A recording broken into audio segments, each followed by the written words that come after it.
కుంకి ఏనుగుల గురించి మనకు తెలుసు. పవన్ కళ్యాణ్ గారు, కేవలం పవన్ కళ్యాణ్ గారి వల్లే ఎన్నో జీవితాలు, ఎంతో పంట, టైము అన్నీ కూడా సేవ్ అవుతున్నాయి. మనం మాట్లాడుకున్నాం, మనందరికీ తెలుసు. ముఖ్యంగా కుంకి ఏనుగులు, దాని ఆవశ్యకత, దీని మీద ఒక ఆర్టికల్ లాంటిది వచ్చింది.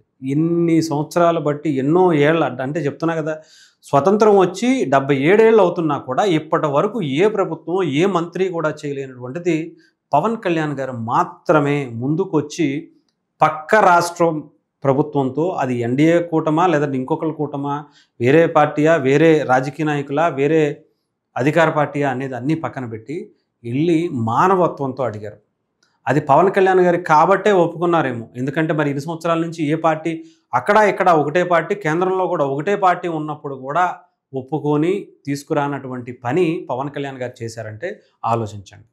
ఆయన నిజాయితీ, ఆ నిజాయితీకి ఉన్నటువంటి పవర్ ఏంటో అనేది చూసుకోవాలి. ఇకపోతే కుంకి ఏనుగుల ఆవశ్యకతని ఆర్టికల్ తెలియజేస్తుంది. ముఖ్యంగా పార్వతీపురం మండలంలో నర్సీపురం సమీపంలో కొబ్బరి తోటను ఏనుగుల గుంపు ధ్వంసం చేసింది. ఇకపోతే ఇక్కడ కొనసాగుతున్నటువంటి ఏనుగుల దాడి, చిత్తూరు జిల్లా ఏనుగుల దాడిలో 2 రోజుల క్రితం ఏనుగుల దాడిలో కారు నుజ్జునుజ్జయింది. అలాగే 12 మంది ఇక్కడ చనిపోయారు. కురుపాం నియోజకవర్గం దగ్గర 12 మంది చనిపోయారట. పార్వతీపురం మన్యం జిల్లా దగ్గర రాత్రి అయితే నిద్ర పట్టకుండా ఉండేటువంటి పరిస్థితులు, పంట పొలాలు నాశనం చేసేటువంటి పరిస్థితులు. అలాగే ఇక్కడ చూసుకుంటే రాత్రి పగలు అనే తేడా లేకుండా అడవి ఏనుగులు సమాచారంతో దాదాపు గత 18 ఏళ్లుగా అడవి ఏనుగుల సమస్య ఉన్నట్లుగా అప్పుడు ఉన్నటువంటి పరిస్థితి చెప్తున్నారు. ఇంకా ఇక్కడ ఈటీవీలో వచ్చినటువంటి ఆర్టికల్, పార్వతీపురానికి సంబంధించినటువంటి ఏనుగులు దానికి సంబంధించి అక్కడి ఎమ్మెల్యే గారు కూడా చాలాసార్లు అసెంబ్లీ వేదికగా మాట్లాడినా కూడా అప్పుడు కూడా పట్టించుకోలేదు. ఇప్పుడు పార్వతీపురం మన్యం జిల్లా ఇదిలా ఉంటే, పార్వతీపురం జిల్లా కొమరాడ మండలం కూలికోట్ల గ్రామంలో చోటు చేసుకుంది. దాదాపు 46 ఏళ్ల గోవింద అనే వ్యక్తి ఏనుగుల దాడిలో మరణించారట. అంతకుముందు గజరాజుల దాడిలో ఇప్పటికే 11 మందికి పైగా మృత్యువాత పడ్డారట. ₹1 కోటి పైగా ఆస్తి నష్టం జరిగిందట. ఇది అంటే ఎంతోమంది ప్రాణాలు, పంట, టైము. పంట అంటే ఒక రోజులో పండేది కాదు. సంవత్సరాలు కష్టపడి ఎంతో రాత్రి పగలనక జాగ్రత్తగా కాపాడుకుంటే ఏనుగులు వచ్చి దాడులు చేయటం, అవి కూడా ఇబ్బంది పడ్డాయి, ప్రజల్ని ఇబ్బంది పెట్టాయి. అవి చాలా దారుణంగా ఫేస్ చేసాయి. అలాగే అంతకన్నా దారుణంగా, క్రూరంగా మనుషుల్ని, పంటని నాశనం చేసి చంపేశాయి. అలాంటిది ఇన్ని సంవత్సరాల తర్వాత పవన్ కళ్యాణ్ గారు వచ్చిన తర్వాత వాటి మీద అంటే అటవీ శాఖకు సంబంధించి ఆయన ఉన్నారు.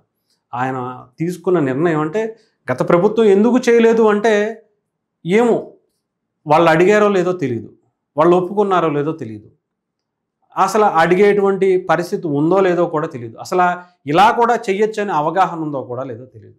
కానీ ఇప్పుడు పవన్ కళ్యాణ్ గారు వచ్చిన తర్వాత వచ్చినటువంటి 10 నెలలు, 11 నెలలు కావస్తుంటుండే, ఏం చేస్తే బాగుంటుంది, దీన్ని ఎవరిని అడిగితే బాగుంటుంది, దీనికి సంబంధించినటువంటి పూర్తిగా ఎక్కడ మనకి దీనికి అవైలబిలిటీ ఉంటుందని తెలుసుకుని దాన్ని వాకప్ చేసి ఒప్పించి అన్నీ, అంటే పర్మిషన్లే కాదు, డబ్బు, సమయం, పర్మిషన్స్ అన్నీ తీసుకురావడం అనేది అంత ఈజీ అయినటువంటి విషయం కాదు. ఎందుకంటే ఇన్ని సంవత్సరాల్లో ఎంతోమంది మంత్రులు, ప్రభుత్వాలు ఉన్నవి చేయలేనివి పవన్ కళ్యాణ్ గారే చేయగలిగారంటే, నిజాయితీతో, నిబద్ధతతో పని చేస్తే ఏదైనా సాధ్యం అవుతుంది అనేదానికి ఇదే నిదర్శనంగా మనం చూడొచ్చు.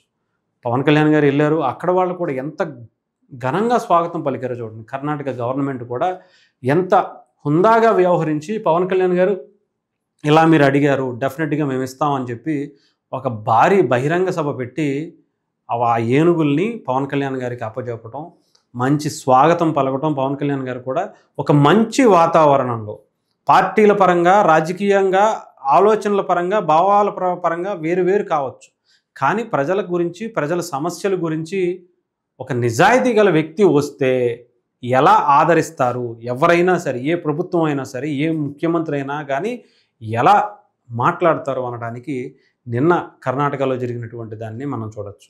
ఇదేమైనా ఇది నేను అంటే చాలామంది ఇప్పటికే లోకేష్ గారు కావచ్చు, చంద్రబాబు నాయుడు గారు కావచ్చు, అటు రామ్మోహన్ నాయుడు గారు కావచ్చు, చాలామంది దీని మీద పవన్ కళ్యాణ్ గారిని అభిషేక్ చేశారు. ఎందుకు అనేది ఆలోచించండి. ఇది అంటే ఇక్కడ పార్టీలకు అతీతంగా, ప్రాంతాలకు అతీతంగా పవన్ కళ్యాణ్ గారు చేసినటువంటి కృషి అలాంటిది. అదే ఈరోజు అటు ముఖ్యమంత్రి చంద్రబాబు నాయుడు గారు గాని, లోకేష్ గారు గాని, ఇంత మిగతా వాళ్ళు ఎవరు మాట్లాడినా కూడా ఇది పవన్ కళ్యాణ్ గారు కేవలం ఆయన పట్టుదలతో, ఆయన నిజాయితీతో, ఆయన నిబద్ధతతో చేసినటువంటి దాన్నిగా చూడాలి.